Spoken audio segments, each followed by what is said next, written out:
All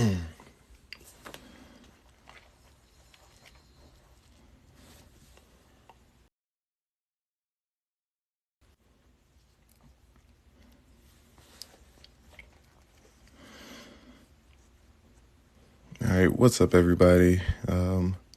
Thank you guys for joining me. What up, OG Wally West, Leo? How you guys doing? So, if you guys weren't with me for my last live, I am reading this book. It's called The Effects of Recreational Drugs on Spiritual Development. This is something that I share a lot of information about. And I think it's very, very important for, especially in the spiritual community, for people to understand the effects of recreational drugs on spiritual development. The reason why you have seemingly spiritual experiences and stuff like that when you do psychedelics and weed and shrooms and stuff like that is very, very important to understand the metaphysics behind that. And this is something that I share a lot about. Now, I've not read through this entire book. The last time I went live, we made it through like the first 8 pages, and everything completely aligns and and makes sense. And she basically puts into words the things I've been sharing with people for a while now. Now, this book is written by Auralia Louise Jones in Mount Shasta. It was channeled from Adama, who is, let's say, a diplomat from the Lumerian city of Telos, which is said to be up under Mount Shasta. All that stuff I don't know a lot about. But when I was in Mount Shasta last weekend, I picked this book up because it really aligned with me, and it's very important to cover this. And as we go through this, feel free to share your opinions, share your experiences. You even share what you feel about the passages as we go through this, and I'm going to give my commentary and how I feel about it. And this is what I want everybody to really, really look at, because especially on your spiritual path, as everybody is awakening, there's a lot of people that promote, let's do 30 ayahuasca ceremonies, or let's do shrooms, let's do LSD and smoke weed and all this stuff. And they're going to convince you that these things are good for your spiritual development when they are not. Literally, I talk about this all the time. A lot of these people say that, oh, I'm really high vibrational. No, you're just high. And I mean, this is from somebody who has taken plenty of LSD, plenty of DMT in my life, plenty of shrooms, and and it's literally, it's not like somebody on the outside looking in. I've done it. I understand it. I teach spiritual knowledge. I've touched nirvana. I've mastered myself. My mind, my spiritual grounding is very, very well rooted. You cannot do that while you're on a drug. And I'm telling you this. This is very, very important to understand this and the effects that it has on you. So we're going to go deeper into this book. And like I said, feel free, share whatever information you would like, any commentary on this. And I think it's very, very important that you guys understand this. Primarily when you do drugs, whether it's weed, whether it's shrooms, whether it's ayahuasca, this is not true research shamanism. I know plenty of shamans, plenty of facilitators. I know Navajo shamans. I know shamans from from South. It's very true. The way that it affects you is not good for you. And to understand the true metaphysics of the way that it affects your overall experience is very, very important. The people who promote these drugs the most are literally basically drug dealers. And you can look at anybody, including your shaman friends that do this. Most of them aren't balanced people. They're not emotionally balanced people. You cannot master your experience by constantly running to a drug. Most of what we know of recreational drugs comes from shamanism, from indigenous and aboriginal tribes, and they were used as a rite of passage. So you can get rid of some of your stickiness and go deeper into your subconscious mind. It's not meant to take 30 ayahuasca ceremonies. It's not meant for you to take shrooms every weekend with your friends because you think you're more spiritual. That's not going to help you. Will you have a cool experience? Possibly. But is that going to help you grow spiritually? Not at all. It's not possible for it to help you grow and to evolve spiritually.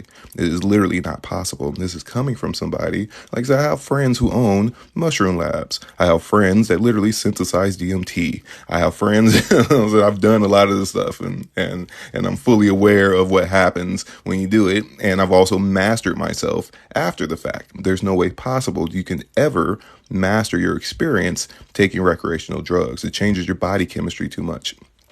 And the part that allows you to have spiritual experiences is also the part of you that protects you.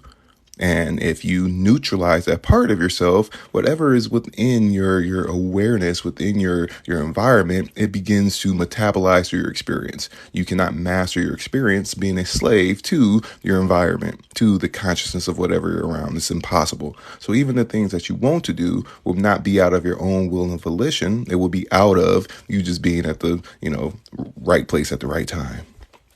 It's very, very important to see that. And this is why a lot of high level beings and ascended masters, they literally come back and end up being druggies, because the quickest way to have this liberation of your mind is in a drug. So instead of mastering yourself, you literally become a druggie. And using this, it can put the brakes on your spiritual development. And I just want everybody to really look at this and understand this. And for those of you guys who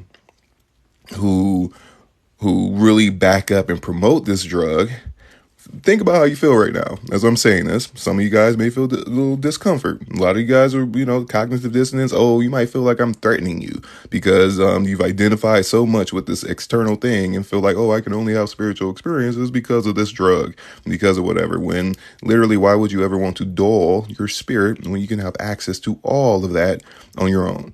It's very easy. It's not hard to do. But like I said, once again, being a slave to a drug and constantly looking for the same experience over and over and over and over, you start living in the realm of delusion. And whatever you take on as a truth, like, oh, yes, 30 ayahuasca ceremonies is helping me. Like, literally, your subconscious is going to tell you that it's helping you, even though everything else on the external shows that it's not. And I mean this. This is not threatening. You're speaking pure truth. I'm glad you can see the value of this. And like I said, I'm not officer friendly. This ain't a dare program. Like, I've done plenty of recreational drugs in my life. People capitalize on spirituality without doing that. Exactly. That's a part of it. One, it's profitable. Yes. If I lived in Costa Rica and owned some property, then you would pay me 10 grand to do ayahuasca 30 times. Yes, I will do it. Come on, let's go take a trip. You know what I'm saying? Man, as long as you think it's good for you, shoot, whatever. What's the harm in it, right? But like I said, I'm not officer friendly. This is not dare. I've done all types of LSD and shrooms and DMT and everything else, and I know the experiences that you have. But none of that is grounded in reality. You're dealing with fabrications. As real as it is to you, you cannot uncover the higher truth of yourself, of your experience, of reality, being in a delusional realm that is caused by the extreme change of your body chemistry and the neutralization of the elements within you to have that experience. It's not possible. So yeah, how do you feel about prescriptions? Does it block it? Yeah, there's levels to it. There's certain prescriptions, same thing, that it affect a lot of the same receptors and stuff that a lot of these drugs do. A lot of the like ADHD and medicines and stuff like that. They're literally the chemical equivalents of street drugs. A lot of them are. Like Adderall is like I believe speed. It's the chemical equivalent to speed or meth.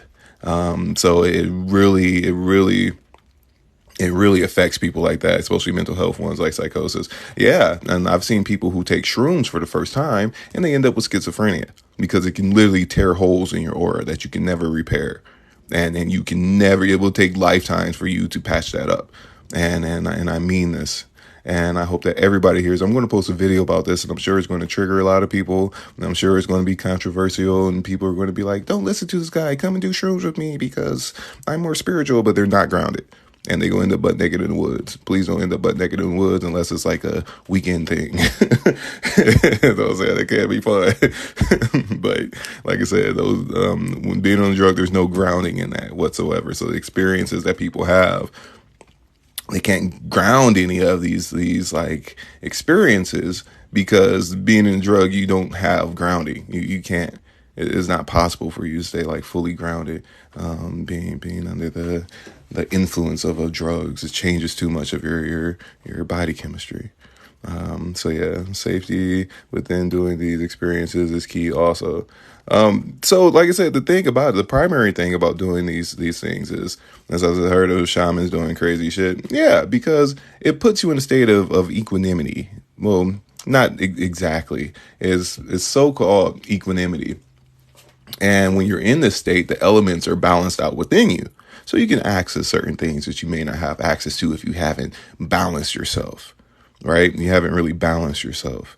But at the same time, what happens after that, because it neutralizes the part of you that is your belief structures, your emotional attachments, your labeling system that causes you to be in that state of equanimity, that's also the part that protects you.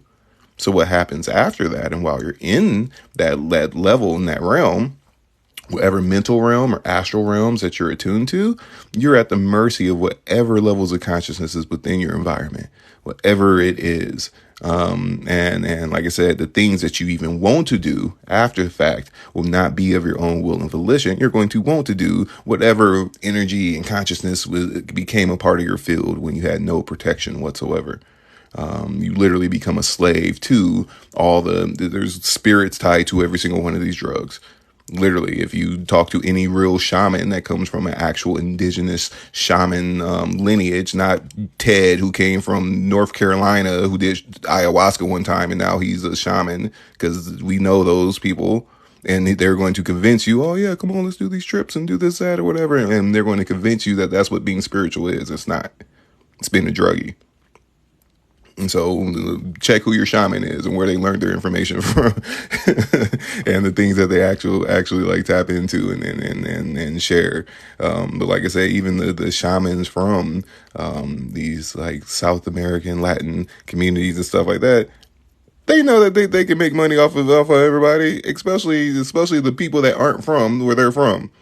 That don't mean they care about you. That don't mean anything else. It's just, hey, people are going to pay $3,000. Yeah, even shamans in Amazon have been questioned. Yes, exactly.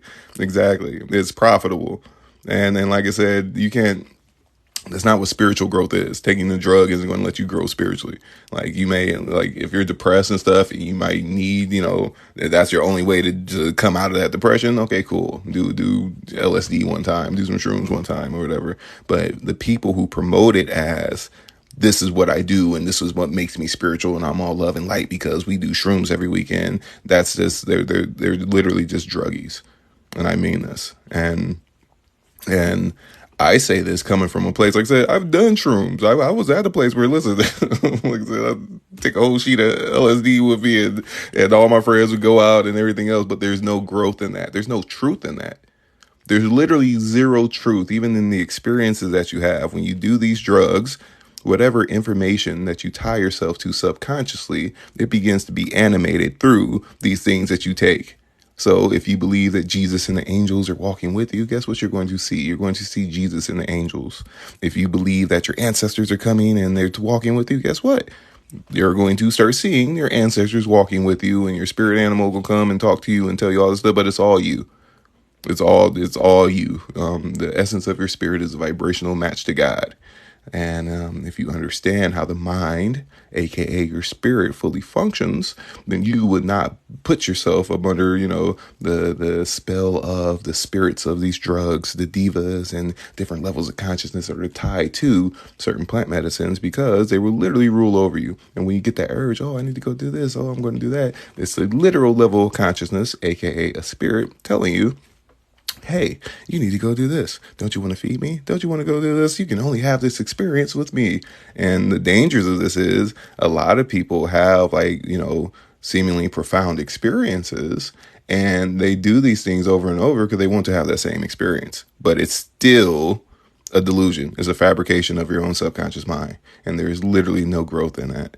Especially if you continue doing it over and over, and it can damage your spirit. It can damage you to the point where you literally cannot grow for the rest of this incarnation and even future incarnations. So we're going to go into this book. I already made it to page 8, so I'm not going to go through the beginning again. And I said, we talk about keeping society off drugs. So how can anyone say drugs help spiritual development? Exactly. Exactly. And you got to think too, right? One of the things I always share is look at the government. The government is never going to tell you anything that's going to help you take control of yourself. So even when it comes to weed, oh yeah, come on, let's legalize it. Everybody, here you go. Everybody can smoke weed. You're easier to control. Let's get everybody high so we can still put all this other stuff, the levels of consciousness and ways of thinking into the collective consciousness, and boom, you're even easier to control. Now you're just high. Everybody's high, and it's acceptable that everybody's a druggie. You're just easier to control. Same thing with, even with psychedelics and stuff like that. It's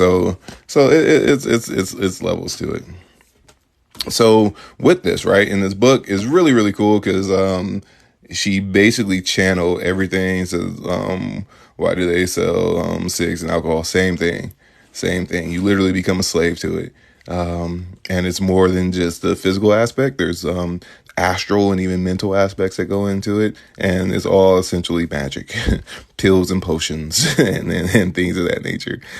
So it's no different. And even the plant medicines and stuff that we have now, they're not the same as what they were 100 years ago. They're not the same as what they were 50 years ago.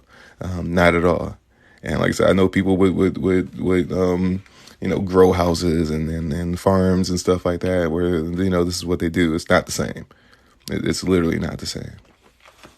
So we talked about the effects on the astral emotional body, talked about the effects on the mental body, the physical body, and now we're going to talk about the akashic body.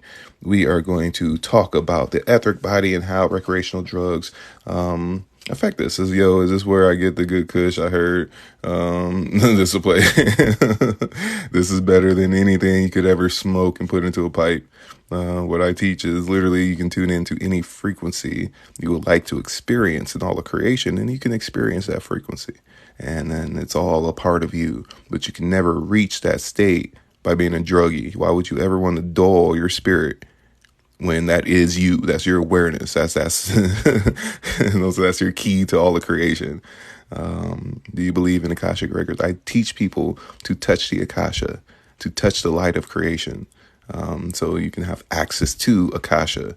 Now, the Akashic records is a concept of how different people tap into the Akashic records, right? So Akasha is essentially the god of formless, right? So all things are vibrating in and out of the Akasha. Right? The Akasha is essentially God. Everything is living conscious energy. And the Akasha, or the spirit, the mind of the universe, is what everything is vibrating in and out of billions of times a second. We talk about the law of vibration. That's what we're vibrating in and out of, from electric, magnetic, in and out of the Akasha.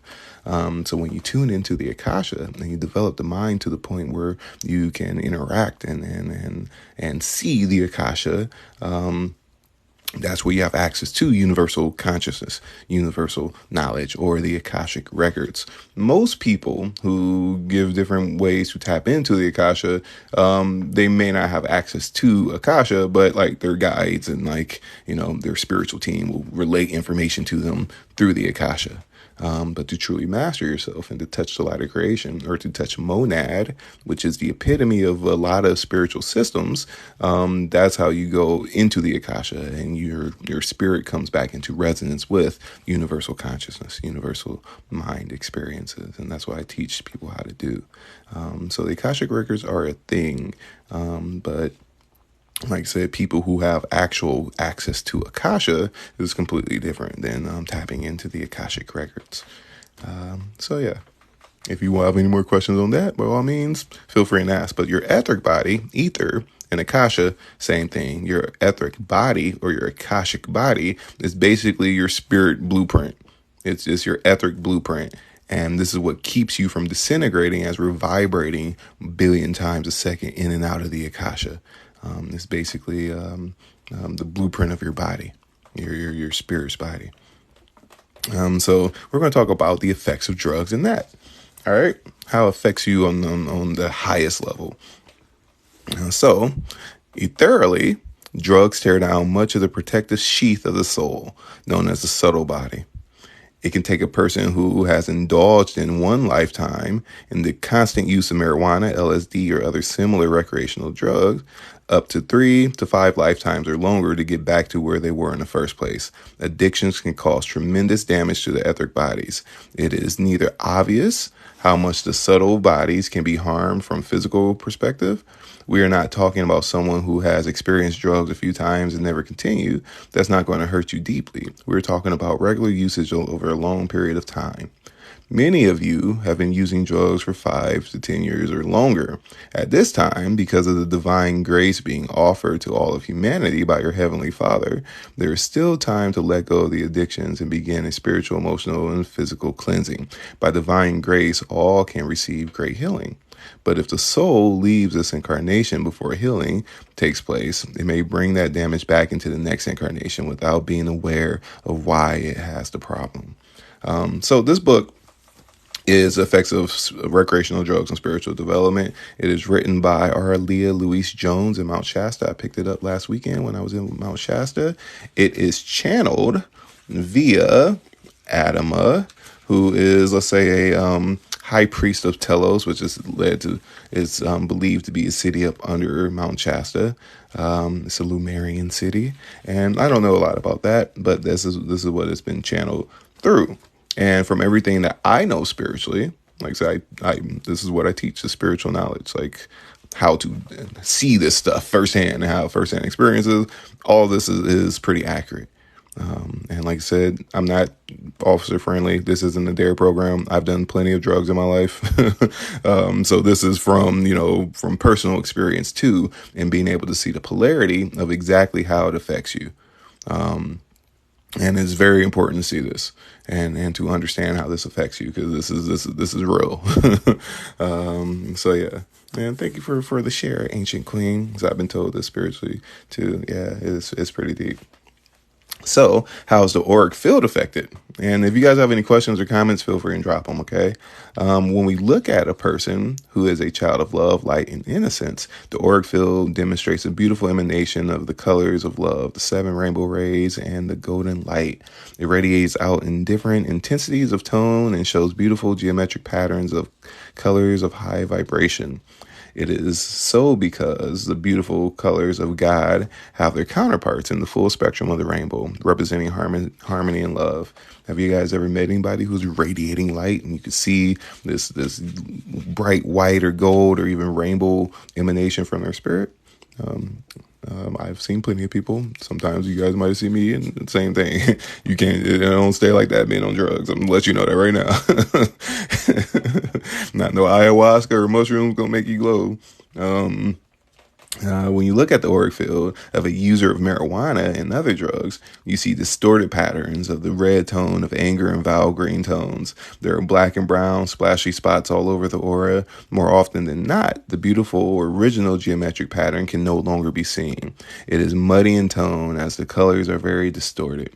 You would also see clusters of entities like a coiling serpent of smoke that wraps itself around every body part. The solar plexus and the heart become congested with these entities and their low frequency energy. So one of the things that I teach people too, I teach clairvoyance. I teach psychic development, how to develop yourself psychically so you can see into the spiritual realms. And this is something that's very true.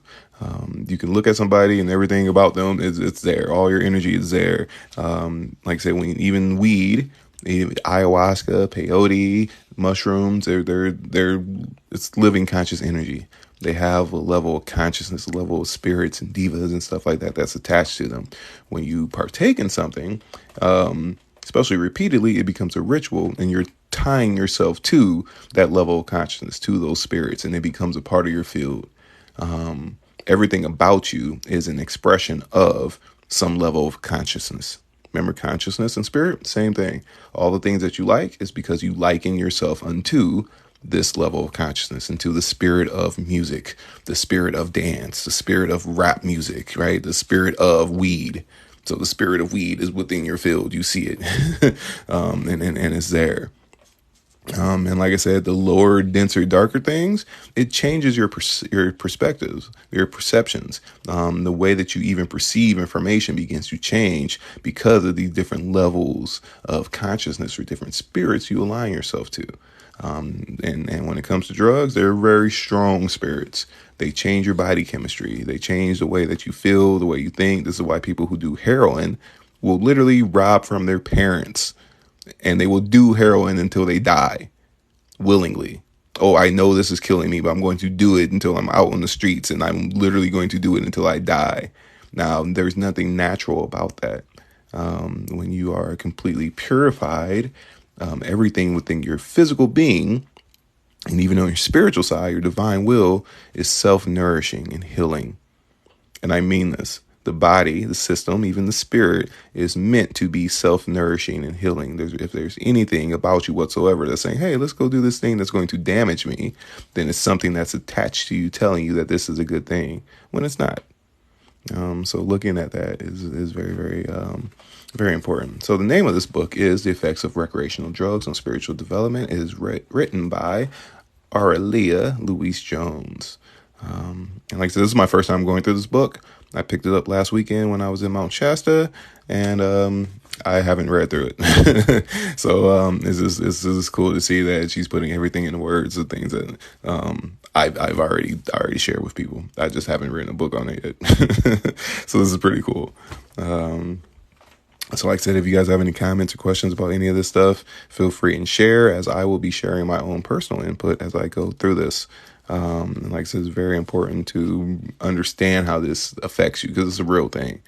On the spiritual level, like I said, the people who do these things, they're going to convince you that it's good, and probably mostly because they're drug dealers. Of course, your friend that does shrooms every weekend is going to tell you, hey, come do shrooms or whatever. You're going to put in on this or whatever. Yeah, you're going to help your friend buy some drugs. So that's what they are. So looking at that is very important, and understanding that there's no truth in it. There's no way to grow spiritually by doing ayahuasca 30 times, by doing all these other things. So have you read Hands of Light by Barbara Brennan or Eastern Body, Western Mind? Yes, I have. That's one of the first books I read when I started my self-mastery, my home regiment. So yeah, very, very good book. So we're going to continue, okay?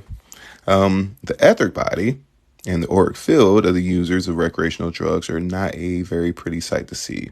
If we could show drug users their auric field compared to the original one, they will be shocked and might quit using drugs on the spot. One of the things I always share with people is, like, literally, if you could see what makes you think the way you think and feel the way you feel and act the way you act, I promise you will not do it.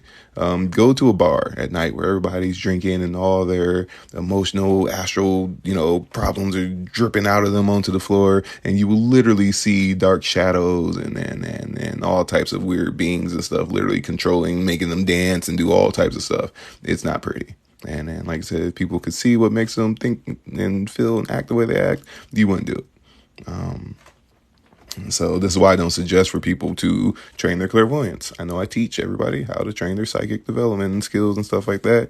But if you are not fully committed to your growth and purifying, refining your mind and your astral emotional body, then you may not want to see any of the spiritual realms, because you're going to be in a lower, denser, darker, hellish realm if you aren't looking to develop yourself. And you can't do it with a drug. You will literally stay in a realm of delusion. So just putting that out there. All right. So continuing, it says our DNA is now returning to its original 12-strand light body and beyond as the earth prepares to go into her ascension frequency. How does this new stage of human evolution affect people who are using drugs? So, to go along with that, I'm sure everybody knows, everybody that's here, you're going through an awakening. Very obvious. You may be more aware of your overall experiences more than you ever have before, because literally everything is raising in frequency. The layer, the veil between the astral and the physical realms and the higher realms is getting thinner and thinner and thinner. So it's easier to see through the veil, and your higher mind can speak to you and communicate with you on a much deeper level. So everybody's going through this awakening. Everybody is ascending. But being, once again, on these drugs is going to stunt your growth in many different ways. One of the things that in this book that put something in the words that I had not yet articulated is look at people who you've known since high school, people who have done drugs and even just smoked weed since high school, right? The way it affects your astral body, your emotional body, is it stunts your growth. Think about all the people you've known that's done drugs since high school.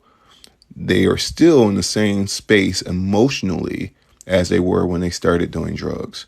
It stops your astral body from growing and evolving with the rest of your being. So think about how deeply profound that is and how much of an effect it has on your overall experience if the part of you that is responsible for your perceptions, right, your emotional attachments, your traumas, the way that you perceive the world, if it literally stops that aspect of you from growing and evolving to the next level so you can have higher levels of perception. I was talking to Dr. Earl about this. I know I have friends, especially like I grew up from the west side of South Bend, Indiana, in the ghetto, in the hood. So, it's rough out there.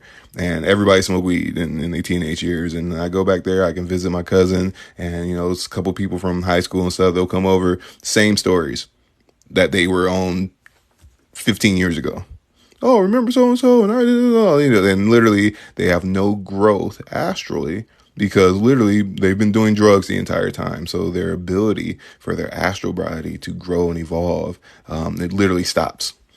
So all their wants and aspirations and thoughts and everything else, it stays on that same wavelength. There's literally no growth in perception and aspiration and anything. They stay stunted in their teenage astral emotional body.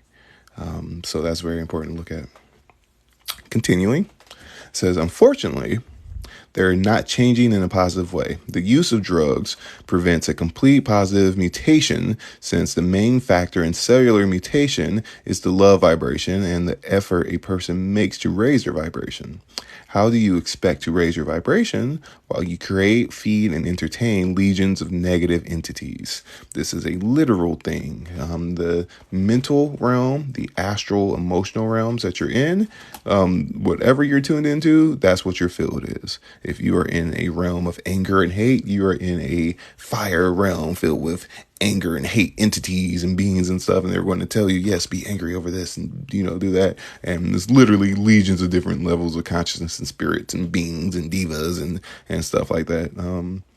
So being on drugs, that's just where you at. Just want to let y'all know that. All right. Keep going. And like I said, if you guys have any comments or questions about this, feel free. I want to discuss this. Drug users constantly lower their vibration in order to feed the entities, which is really an act of self-abuse. The low-level vibration users maintain is not conducive to the raising of their love and light frequencies, thus inhibiting the mutation of their DNA into a higher state of evolution. Your sustained love and light quotient is the determining factor in your DNA's natural and automatic activation. This has little to do with paying someone to do DNA activations, which are often ceremonies of intention. Unless the love and light frequency is increased and maintained by the receiver, not much can be accomplished. The activation of your light body is determined and accelerated by the amount of love and light you're able to maintain on a day-to-day basis. This includes the love of self, the love of your body, and the love of your incarnation's purpose.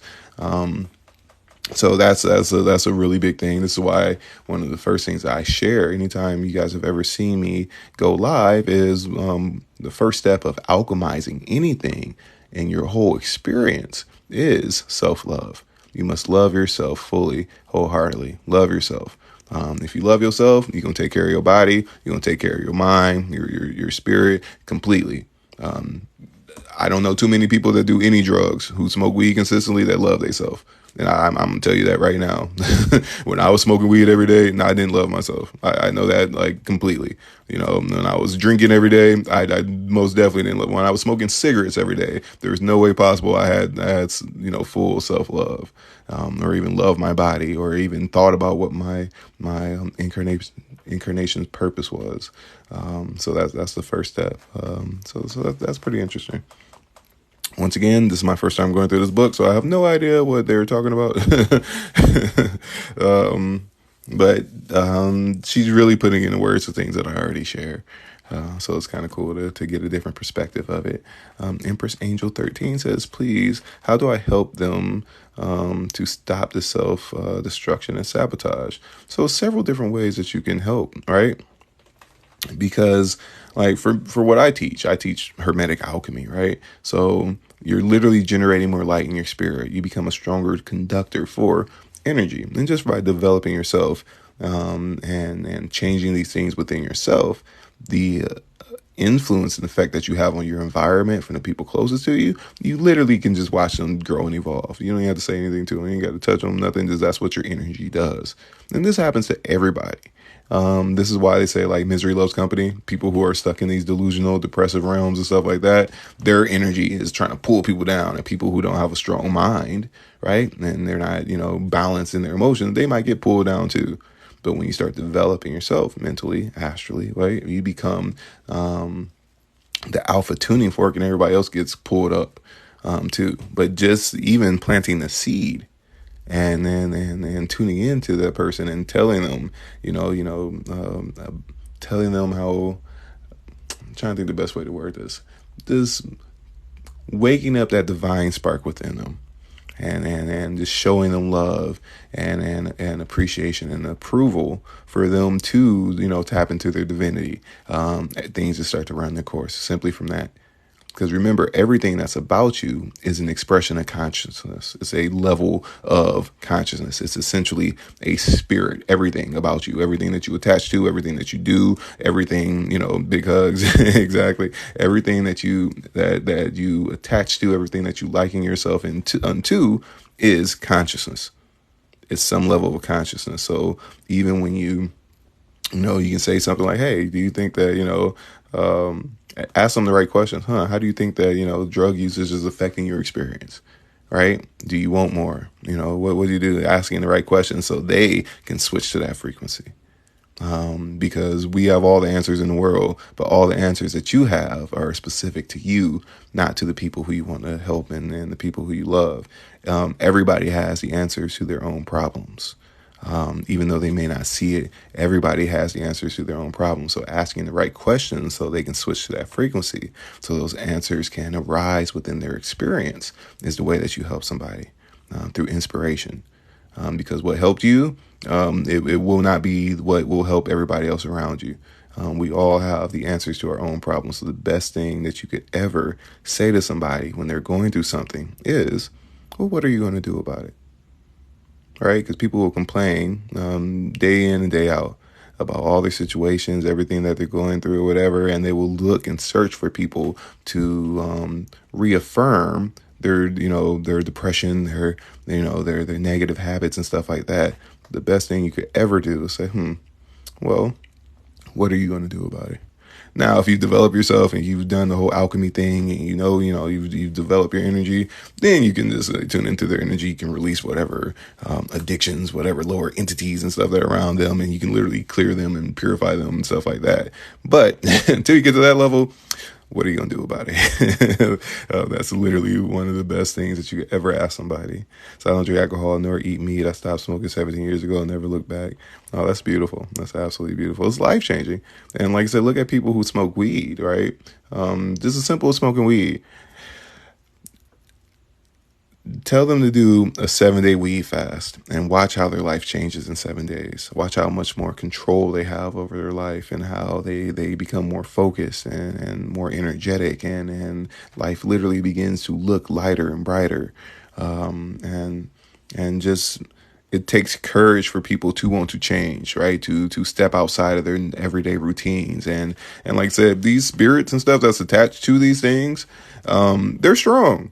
They're strong. They can hide. If you've been smoking weed for a very long time, I guarantee you a lot of these consciousnesses and spirits and entities that's tied to the spirit of weed addiction, they have a very strong survival mechanism. And they can outsmart you. Like literally, they will literally make it feel like you're going to die if you don't do it. That's why people go through like withdrawals and stuff when they're on like really heavy drugs and stuff like that, because like those entities and stuff like that, they want to live, and if you get rid of them, they will die. So they're going to make you feel like it's the scariest thing in the world for you to let go of them. But being able to fast and have the courage to look at yourself and say, okay, I know this isn't good for me. Let me see the other side of the polarity. But you have to be able to see the polarity in what you're doing to see the value in it. You can't have a perception of anything if there's no polarity. So continuing on this, it says, does consciousness associated with the illegality of marijuana affect its actual vibration? Yes, definitely. Marijuana, the plant itself, possesses some positive applications if and when properly used. It is a question of letting go of fear and addiction and putting each thing in its right perspective. Marijuana is a variety of the hemp plant. Your authorities have made it illegal, not here in California. It's weed heads everywhere. All of LA smells like weed. Anyway, and also experience fear about it themselves. The hemp plant could be used in many positive ways for the benefit of mankind. Instead, it's used in negative ways in an attempt to control the soul evolution of entire generations. Very, very, very important to look at that and understand that. The fact that it's illegal creates greater interest and attraction in both young people and adults. Although the illegality creates fear, it also feeds the fear consciousness entities within the self and the planet. For those who live with fear issues and their unconscious, doing something fearful stimulates the energy centers of the body and in turn the fear entities within the self, creating the illusion of a mental and emotional thrill. That's like, imagine your parents telling you can't do anything, and then you just go ahead and do it anyway. And that thrill you get, like, oh, I know I'm not supposed to be doing it. It'd be something stupid. Your parents can tell you not to eat popcorn, and then you go steal the popcorn, and, and you get that thrill. Yes, that level of consciousness within you. It's like, yeah, we did this, even though you got your butt whooped later on that night. So same thing. And there's a lot that's tied to it. So that's pretty interesting. Once again, I have not read through this book. This is my first time going through it. I am going through The Effects of Recreational Drugs on Spiritual Development. This is written by Auralia Louise Jones in Mount Shasta, California. I picked this up in the Crystal Shop in Mount Shasta last weekend. It's a nice little pamphlet, and I'm pretty sure that's the only place you can get it. You might not be able to get it online. You may or may not be able to. I'm not sure.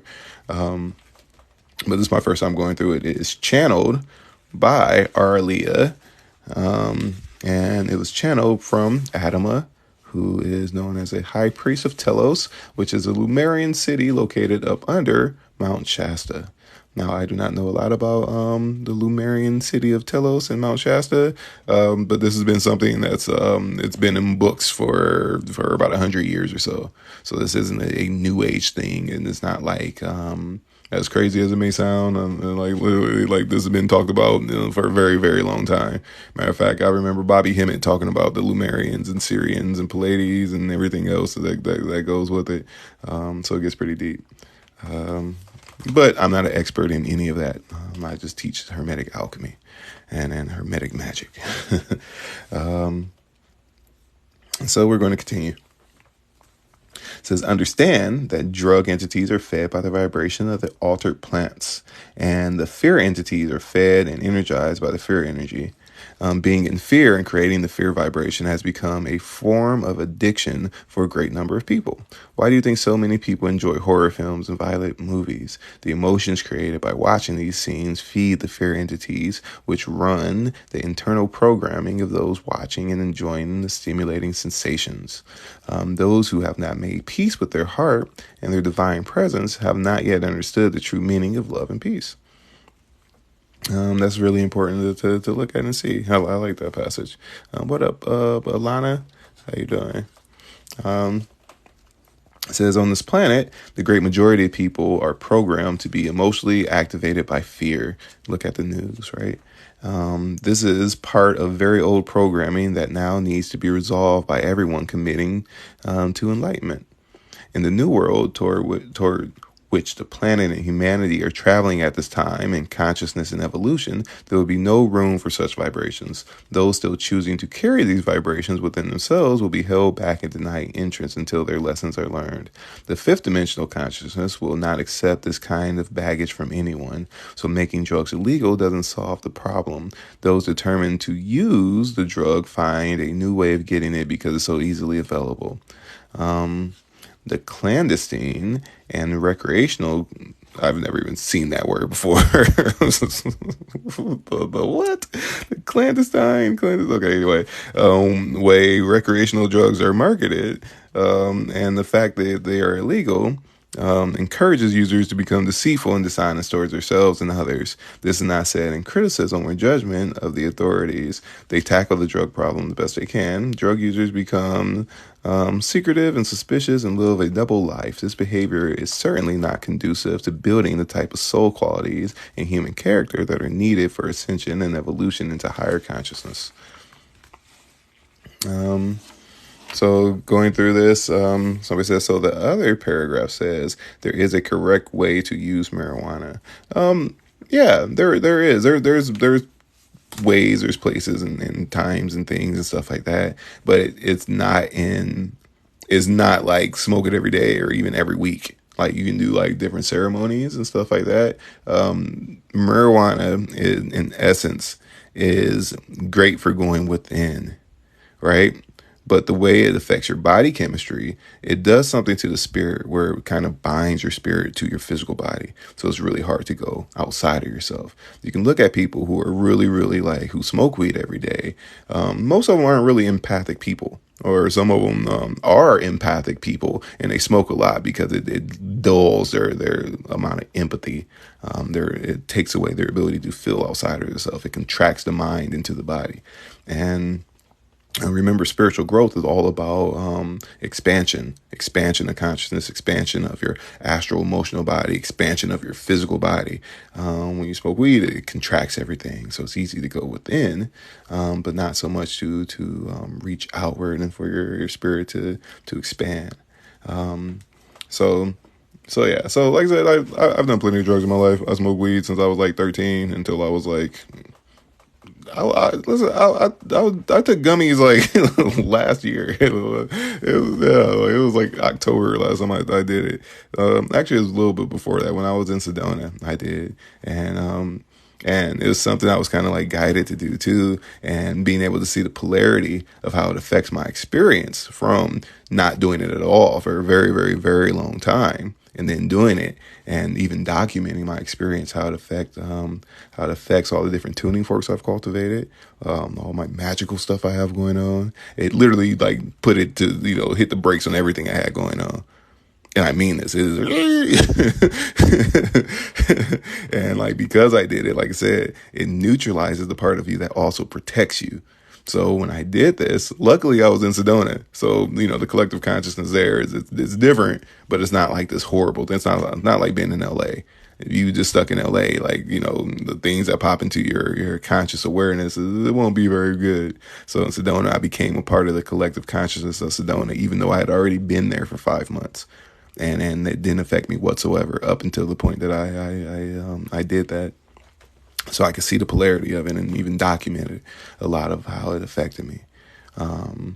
So it gets deep, but there's a time and place. But you doing it on a consistent basis, even on a weekly basis, there's no growth in that because you literally become a victim of your environment, of whatever collective consciousness is around you. It begins to metabolize through your experience. So even the things that you want to do will be outside of your own will and volition. It will be simply because you became a part of whatever collective consciousness is there, whatever mental and astral realms that you're a part of and tune into.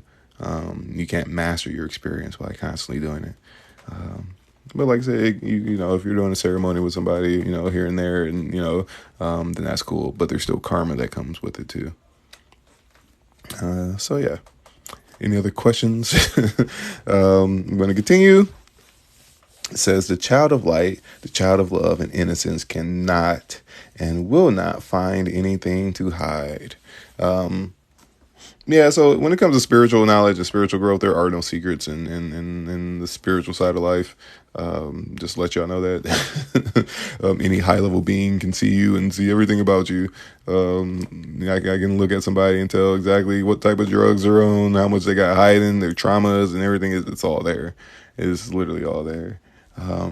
But once you balance yourself, it doesn't matter. Like anything in the past it's there.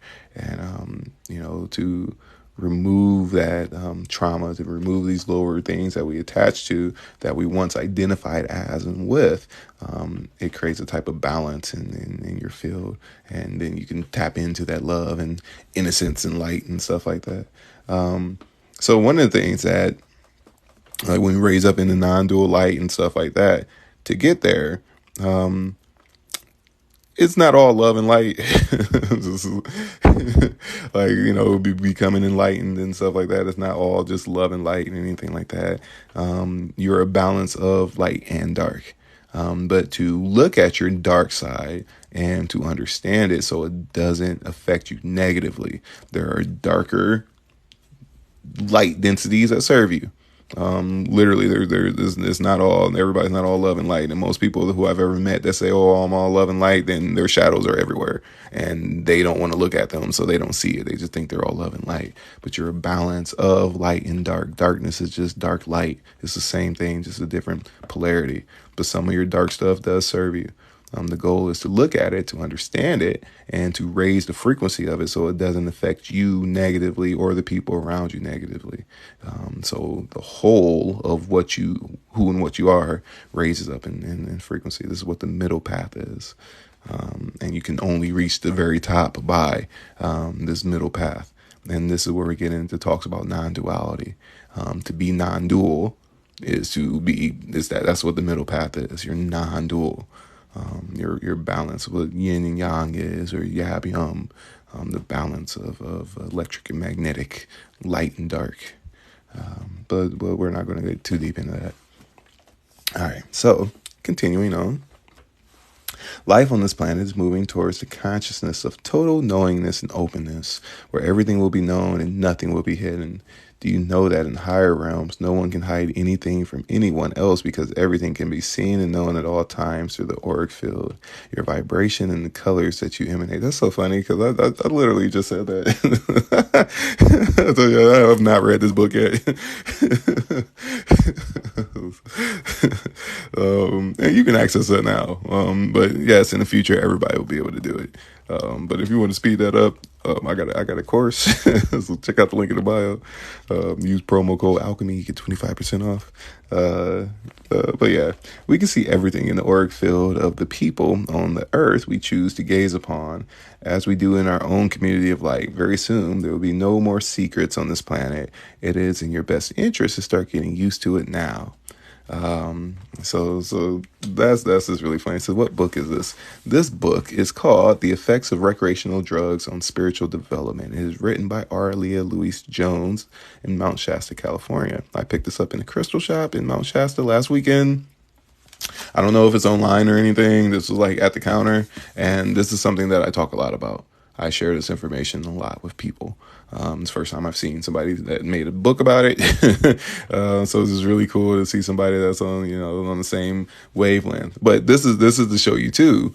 Like I said, she channeled this. She channeled this from, the high priest of Telos, which is a Lumerian city up under Mount Shasta. It's been well documented stuff about that, so research that if you would like. But like I said, this is stuff I already share with people. So shout out to the high priest of Telos for sharing, more of this. So yeah. So let's continue. Come on, my friends, children of my heart. Do you really think that in your attempt for secrecy that you can hide anything? Well, the truth is that you can't. Perhaps you can hide some things for a while from other fellow humans, but you simply cannot hide any secrets, thoughts, feelings, or intentions from any of us in the light realms or anywhere above the third dimension consciousness. Even the trees and nature spirits and the animals can easily read your heart, your intentions, your past and your future. If you're telepathic enough, or if they could speak with you in a language you can understand, you would be surprised at their wisdom and knowledge. So I should write a book about this. See, if I write a book, I'm going to tell you how to do all this stuff. Because it's funny that everything that they're saying, this is literally what I teach, is how to, I teach psychic development. I teach, number one, level one of my course is to balance out the elements. And that puts you in a state where you create the inner environment where you can start tapping into other frequencies and having higher levels of perception. But first, you have to balance the elements. And what I mean by balance the elements is we're looking at the core aspect of your spirit, and we're bringing everything into equanimity. So this is what puts you in a state of magical equilibrium or equanimity. That's what happens when you do drugs. But it doesn't balance the elements. It neutralizes the elements when you do drugs. It does not balance them at all. So this part of you that allows you to raise up into the higher light realms, that allows you to tap into higher levels of perception and stuff like that, it neutralizes that part of you. It does not heal it. And this is why people have spiritual experiences. But even those spiritual experiences, when your own psychedelics and things of that nature, they're all fabrications. They're all delusions. They're literally, it's information in your subconscious mind that you become sensitive to. And you can't hide any of that. It's so funny because, like I said, this is something that I share all the time. You can't hide anything. There's no secrets in spirituality. There's not. And you can look at people. People who are touching these higher light realms, these non-dual light realms, they're non-dual. They're not going to be on here yelling and cussing at people. You know what I'm saying? They accept everybody for who they are. They, offer words of encouragement and advice and things like that. There's plenty of, everything's spiritual. Everything is magic. Everything is. But once you start touching these non-dual light realms, everything becomes apparent. You can look at somebody and know everything about them. Any high-level being can look at you and all that information's there. But this is what I teach people to do. So if you're interested, check out the link in the bio. My next course starts July 2nd. And if you use the promo code Alchemy, you get 25% off. And you get instant access to the entire video library for a whole year. And I'm constantly adding videos on there. And you can also join any of the Zoom meetings for the rest of the year. And this is for anybody who has ever taken the course. You're open to join any of the level 1 Zoom meetings. And as you grow and evolve, that's going to make the Zoom meetings more and more interesting because your levels of perception are going to grow more and more and more and more and more. So the amount of questions and your experiences, they will change vastly as you raise your level of perception. So if you're interested, check out the link in the bio, use the promo code Alchemy, and you get 25% off of, I think, pretty much anything in the link of the bio. Or if you would like to set up a one-on-one, we can do that too. So I'm going to continue. And I'm not going too much further because I would like to eat. And there's still like another 14 pages in here. I've only made it through 4 pages, and I've been streaming for about an hour. So I don't think I'm going to go through this entire thing. Not today. So let's continue. This will soon change for most of you as you evolve. As humanity opens its heart to unconditional love and acceptance of others, this type of communication with all of life that beings of enlightened civilizations currently enjoy will open up for you as well. You enjoy this new magic tremendously. Never will you be afraid of anything anymore. You will know that peace was always there beneath your fears. That's so beautiful. And this is a big part of what I teach, right? So like I said, I teach hermetic alchemy, hermetic magic, ascension practices. And there's literally no other path that's out there that builds this type of really deep relationship with your divinity, with the universe, with nature. There's not. And then this is literally what happens. Ask Dr. Earl. He knows. He see that he's been in the course. It's really deep. And like I said, I've been teaching this and I've been practicing for years. And every day, life gets more and more magical. My connection to myself, like I said, to my environment, to nature, to my divinity, to God, just grows more and more and more. And there's no other path out there that offers that. So if you're interested, once again, check out the link in the bio. It gets pretty interesting and deep, and life becomes easy because you understand the universal lawfulness of how it functions. And there's all types of other benefits that come with it too, but we're not going to get too super deep in this. So I'll read this in the next page, and then I'm going to go get some food, y'all. So my words may appear harsh or even exaggerated for some of you, but believe me, All I have described has become reality for too many precious souls.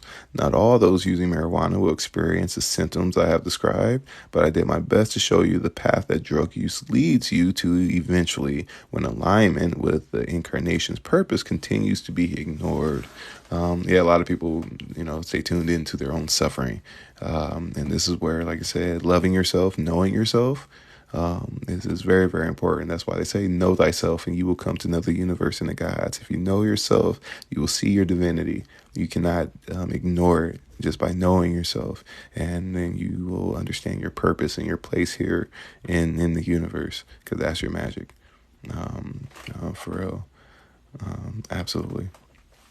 All right, so we're going to continue. And this is the last page I'm reading. And I'm going to take a break. So, you said earlier that it could take several lifetimes to repair the damage done to the etheric body through drug use. Is there anything that people can do to heal themselves from the use of marijuana or similar types of substances? What healing tools can you recommend? Now, this is going to be good because I haven't, like I said, I haven't read through this. So it'd be nice to see some of this. It says, well, sweet one, we wish we had, nobody calls me sweet one. We wish we had a magic potion or a miracle answer for that. There are vibrational healing tools that are emerging that will be significant use to healers and counselors in the coming years. These devices, some of which are already in limited use, accelerate the clearing and rebuilding of the etheric body. In the hands of a practitioner who is aligned with the divine, they will greatly assist all who desire to process and purify old distorted energies. They will also provide great aid to the children who are experiencing tremendous stress in your surface societies. These children are not only relying on mind-altering substances that are illegal, but also being given such substances by doctors under the guise of treatment for ADD syndromes and other mental disorders and diseases. I just talked about that before I even started reading. This is so funny because I don't need to channel nobody. I need to just start writing a bunch of books. Because apparently, this is where I'm at. It is unfortunate that in so many countries, the dark forces have lured children, both as indigo and violet souls, into addiction to those habit-forming substances. The sinister plan is designed to bind their souls and prevent the wondrous contribution and wisdom they are meant to bring to the planet and their own evolution. This is a trap too many of the youth of this world are falling into. Nearly all of these precious souls came at this time of Earth transition with the intention of accomplishing important missions.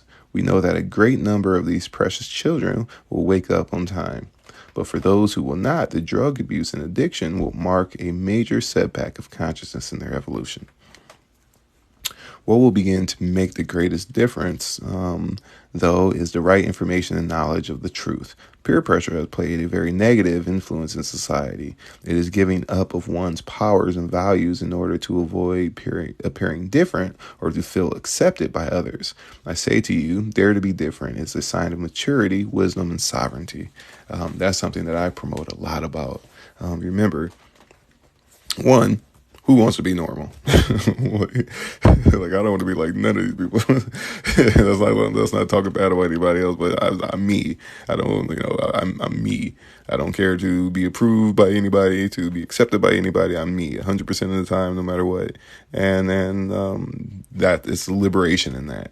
There's very little liberation in being accepted and changing who you are for the acceptance of somebody else or a group of people or whatever it is.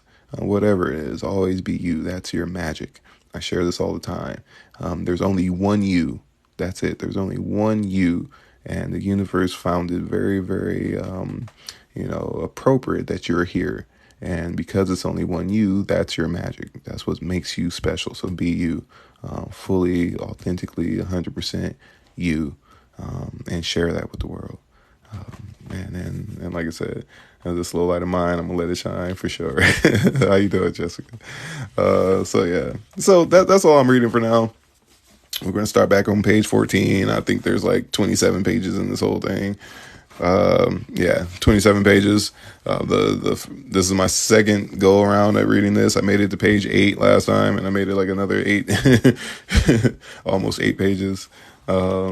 So 6 pages later, here we are. But once again, I am reading The Effects of Recreational Drugs on Spiritual Development by Auralia Louise Jones in Mount Shasta, California. This was channeled by Auralia through Adama, who is a high priest in the city of Telos, which is believed to be up under Mount Shasta. It's a Lumerian city. And once again, I don't know a lot about that. I've heard about it, but I don't know a lot about it. I'm going to upload these live streams of me reading to my YouTube channel. So if you would like to go back and listen to this, I'll probably start reading some of my favorite books too and posting those on YouTube. But very, very important information. And like I said, I use my discernment with everything. And like I said, I was drawn to this. I have not read this book whatsoever, but it most definitely resonates because this is something that I talk about very, very often. And there's nothing in here that I don't already know to be true, which is very interesting. But with always, use your discernment with any information that you receive. If you do not prove it to be true, do not take it on as a truth, because whatever you take on as a truth, your subconscious mind is going to make sure that you see it as a truth, even though it is a complete delusion. So please use your discernment with everything that enters into your awareness. Without doing that, once you start accepting too many things as true the first time you hear it, subconsciously you just start taking all this stuff on, and then your reality gets deeply shaped by all the information that comes into your awareness. So please use your discernment with all information you come into resonance with. So once again, thank you guys very, very much for joining me for this reading. Tomorrow I might do another 6 to 8 pages. I might get on here later on and do it too. But because I share my own personal commentary, it takes a little longer. But yeah, once again, if anybody's interested, check out the link in my bio. I teach a course on self-mastery and a lot of stuff that Adama was talking about on how to read people's energy, literally how to be psychic. This is what I teach. So the next course starts July 2nd. And we don't even have to put a date on it, because literally for anybody who's interested in joining, this is life-changing information. But we come into resonance with the elements to begin with. And this is when things get really magical, because the elements are rooted within your reptilian brain, your basic survival urges and needs. It's the core part of your spirit. And when you come into resonance with it, that's when all the magic happens, like more and more. So I teach a set of practices, teachings, activations, meditations, and things like that to master yourself and to train your intuition, to train your spirit so it works for you instead of against you. And once you build these bridges, you become your own teacher. And the goal is to raise up into non-dual light so you can completely liberate the spirit. And this is what I teach. So if you're interested, check out the link in the bio. You can set up a one-on-one through the link in the bio. You can sign up for the course. If you sign up for the course, you get instant access to the video library, which you get year-long access to it. And I'm constantly adding videos on there. It's about 70-something videos, and then level 1 right now. And you get year-long access to that, and you can access any of the Zoom meetings for the whole next year. So like I said, I say it starts on July 2nd for all the newcomers, but you're welcome to join literally any and all of the Zoom meetings for the next year.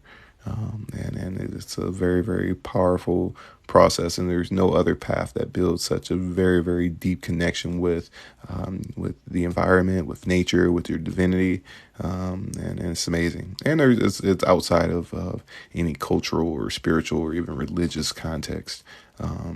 To grow and evolve and to tap into your divinity, you don't need any of that. There's no doctrine that's needed for that. Remember, all is all, everything is everything. If God is within everything, then the essence of your spirit is that. And that's what we're tapping into. So thank you guys for joining me.